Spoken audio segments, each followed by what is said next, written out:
The magical शीर खुरमा। ईद की सुबह 8 साला ज़ोया खुशी खुशी जाग गई। उसने अपने नए रंग बिरंगे कपड़े पहने और तेज़ी से बावर्ची खाने में जा पहुंची, जहां इसकी मां मज़ेदार शीर खुरमा बनाने की तैयारी कर रही थी। पूरा घर दूध, खजूर और इलायची की खुशबू से महक रहा था। आज ज़ोया के लिए ख़ास दिन था क्योंकि वो पहली बार अपनी मां के साथ शीर खुरमा बनाने में मदद कर रही थी। ज़ोया जोश में चीनी का प्याला उठाने लगी, मगर अचानक इसके हाथ से गिर गया और चीनी ज़मीन पर बिखर गई। ज़ोया घबरा गई, लेकिन इसकी मां ने मुस्कुराकर कहा, कोई बात नहीं बेटा, हम इसे साफ कर लेंगे। जब अम्मी झाड़ू लेने गईं, ज़ोया ने बावर्ची खाने के शेल्फ पर एक छोटा, चमकता हुआ मुसालहे का जार देखा। वो हैरान रह गई क्योंकि वो जार हिल रहा था जैसे इसमें कोई जादू हो। फिर अचानक ज़ोया को लगा जैसे कोई इससे कह रहा हो कि शीर खुरमा मज़ेदार बनाने के लिए उसे 3 खास चीज़ें लानी होंगी।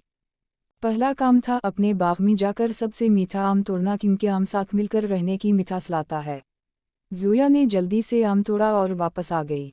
दूसरा काम था अपनी पड़ोसन मिसेस फातिमा के पास जाना और उनसे ज़ाफ़रान लेना।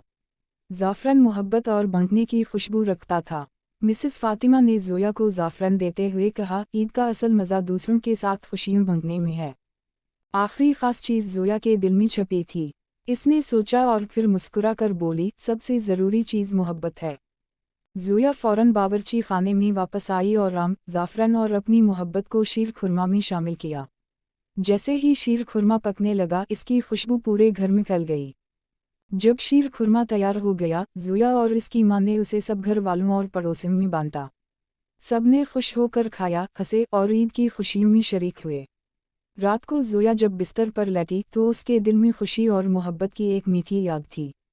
इसने मुस्कुराते हुए सोचा, ईद का असल जादू खानदान, मोहब्बत और एक दूसरे के साथ खुशियाँ बांटने में है। ईद मुबारक।